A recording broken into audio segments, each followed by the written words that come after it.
महाराष्ट्राच्या राजकारणात एक नाव असं आहे जे शांत असलं तरी सगळं बदलू शकतं. ते नाव म्हणजे शरद पवार. आता पुन्हा एकदा ते चर्चेत आले आहेत. कारण राज्यसभा निवडणूक जवळ आली आहे आणि त्यांच्या पुढच्या निर्णयाकडे संपूर्ण देशाचं लक्ष लागलं आहे. राज्यसभा निवडणुकीची घोषणा होताच महाविकास आघाडी हालचालींना वेग आला. या निवडणुकीत कोण जाणार दिल्लीला, कोणाला मिळणार मोठी संधी? सूत्रांच्या माहितीनुसार शरद पवार यांचे नाव पुन्हा एकदा पुढे आले आहे. या निर्णय फक्त एका सीटचा नाही तर महाराष्ट्राच्या भविष्यातील राजकारणाचा टर्निंग पॉईंट ठरू शकतो. शरद पवार हे फक्त महाराष्ट्राचे नेते नाहीत तर राष्ट्रीय पातळीवर एक मोठं नाव आहे. त्यांचा अनुभव शरद पवार हे फक्त महाराष्ट्राचे नेते नाहीत तर राष्ट्रीय पातळीवर एक मोठं नाव आहे.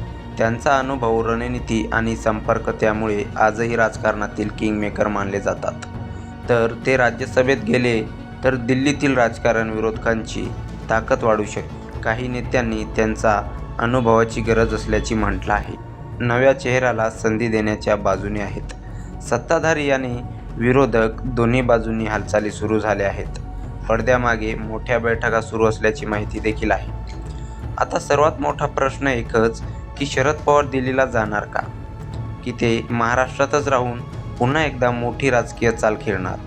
त्यांचा एक निर्णय महाराष्ट्राच्या राजकारणाचा पूर्ण गेम बदलू शकतो. पुढील काही दिवस अत्यंत महत्त्वाचे ठरणार आहेत. शरद पवार यांचा निर्णय काय असेल याकडे संपूर्ण देशाचं लक्ष लागलं आहे. अशाच मोठ्या अपडेट्ससाठी चॅनलला सबस्क्राईब करा.